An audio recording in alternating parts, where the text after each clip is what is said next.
Ako pala si Joseph. Dati akong OFW before ko nakita yung business. So, kumbaga share lang to sa akin ng kapatid ko. Tinitext niya ako, in-invite niya ako. Kumbaga negative ako sa business kasi parang alam ko na. So, yun. Tapos, napilitan ako. So, kumbaga 9 days na lang before ako umalis, pinagbigyan ko siya. So, nakita ko yung business. Maganda pala. Research ko sa internet. Tapos, yun. Dumating sa point na napag-isip-isip ko, di ba, bakit hindi ko i-grab yung opportunity? Sabi ko, napakaliit naman ng puhunan, di ba? At the same time, hindi siya mahirap gawin. Sabi ko, kung nagawa ko to 4 years sa abroad, bakit hindi ko muna try dito? Mas maganda may opportunity, marami yung may resulta.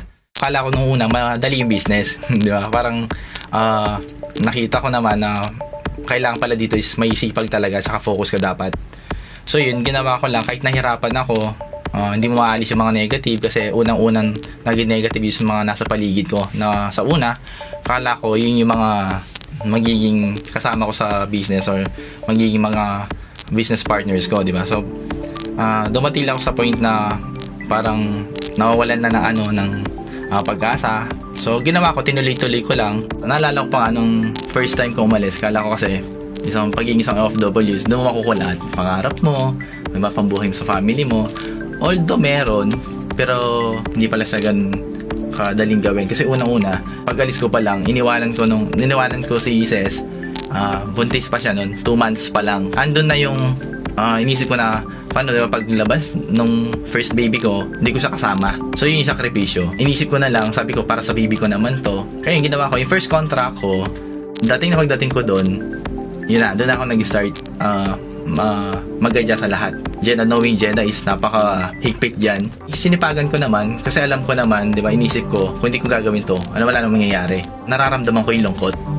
Kasi, yung anak ko, dinatnang ko, hindi ka naman siya nakitang isinilang. Pagdating ko, malaki na, hindi ako kilala. Diba? So, yun yung parang masakit, pero dapat, di ba, kailangan gawin eh.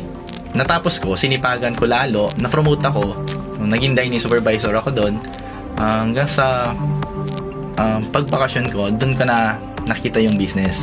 So yun kapatid ko, saka kukulit naman niya. Okay, yun, tinignan ko yung business. So kung ikumpara mo siya sa ginagawa ko dati na naranasan ko matulog sa CR, sobrang pagod ko, yung 15 hours na straight duty, lalo na after ng Ramadan, Eid. So yung 1 week na yun, perasahan yun, 15 hours duty. So sabi ko, what if kaya kung i-grab ko yung opportunity na to, at diba, yung sipag na dinala ko sa Jeddah, dalhin ko dito. Marami yung mga nagsasabi na hindi ako kikita dyan, balikan ko na lang yung dating trabaho. So parang yung nagtulak sa akin para mas lalo kong pagigihan yung business. Gusto ko patunayan sa kanila na yung nakita kong negosyo is maganda. So yung nagpursige ako. Sabi ko kasi kung yung ibang tao kinaya nila, diba, kumita sila, sabi ko nga siguro kaya ko rin naman. Kung sipagan lang naman yung usapan, may sipag naman din ako. Hindi ako abot ng 4 years, hindi ako mapopromote sa trabaho sa Jeddah kung di ba wala naman ako sipag. So yun lang ginawa ko. So hanggang nagkaroon ako ng resulta.